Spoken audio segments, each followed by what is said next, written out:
this is Sebastian Katz with Audio Pro. One of my favorite tools included with modern scoring strings is the Detune tool. Behind this simple knob lies a whole host of features for creating your own aleatoric effects using any articulation included in the library. Now, we recorded a large number of aleatoric effects, and we have a whole video about them which I highly recommend watching, but this video is about creating your own effects from scratch. If we open up the Detune panel, you'll see that there aren't actually that many controls. They're the Devisi buttons, the tuning range table, and then the pitch motion controls. To make things very simple to start, I'm going to unload all but one Devisi section from this instrument. Now, let's look at that tuning table again. This is a bipolar table, which means that when values are in the middle, the tuning is untouched. As the bars of the table are moved up and down, the tuning will be adjusted by plus or minus 100% of the set table range. So what does that mean? Well, right now my table range is set to a semitone. That means a full vertical bar upwards will result in tuning up a semitone from your played note, and a bar downwards will bend your pitch down a semitone. The range can go up to an octave, but usually lower values are better for more organic sounds. You've probably also noticed that there are 12 steps in this table, one for each pitch. That way you can bend each note a different amount and in a different direction if you want to. The randomize button is very useful for getting something quickly into the table. Sometimes I just like to hit it a few times until I find something I like. Next, there is the pitch motion section. Pitch motion adds movement to the pitch of your held notes that goes beyond the value set in the table.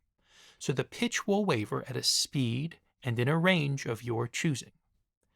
The range knob goes up to an octave, which means both above and below your played notes, and the speed knob ranges from very slow to way too fast. Now, no matter how you set up the detuning table and pitch motion, the amount actually applied to your playing is controlled by the main knob.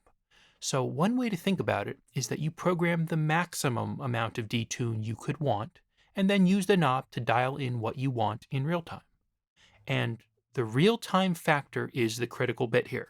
You can adjust the amount of detune live, like a very advanced version of pitch bend. What really makes this all work is Devisi. Each Devisi section can have its own set of table and pitch motion settings. Just click the Devisi buttons on the top and then adjust each one as you see fit. And you can save presets to this menu here if you like. So now let me load the other three Devisi sections into this violin's patch. The final part of the equation for detune is that the control is global, so you can use it on any articulation at any time. So here are a couple examples that I can play and then talk through. These are all exceedingly simple, just something I loaded up and played, and you can make your own just as easily.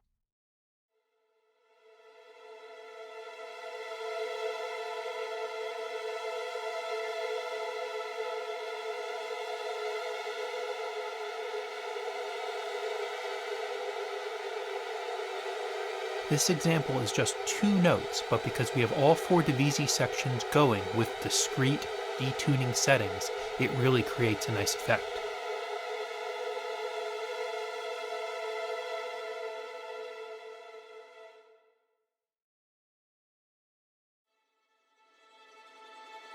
And let's just listen to the exact same thing played through the Solpant tremolos.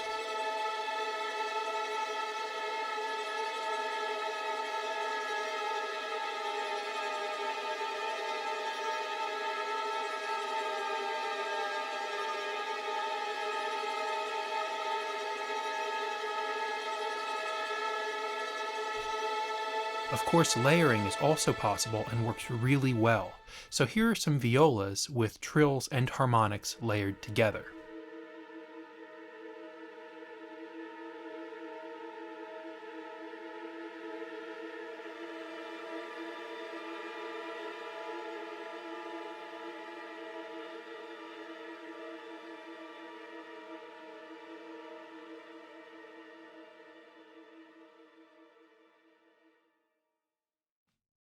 The first example, which was played over the introduction of this video, just layers a bunch of articulations in the violins, and then I also added in some detuned coleños in a separate patch, and some cello shorts.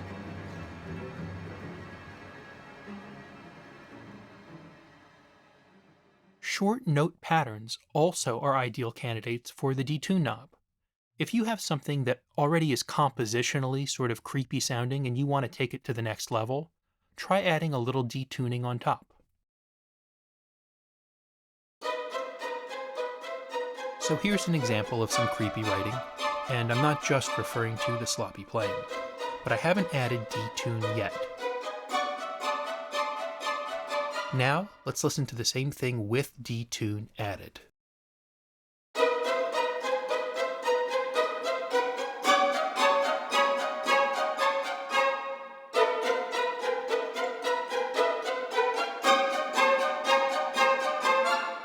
As I mentioned in the beginning of the video, we did hours of real aleatoric recording with the orchestra, and there is no substitute for the real thing.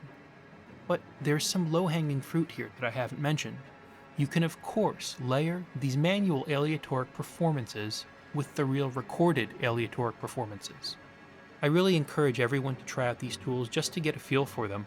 They're so much fun and offer an enormous range of creative possibilities. We hope you enjoy the detune feature in creating your own aleatoric sounds, and we'll see you in the next video.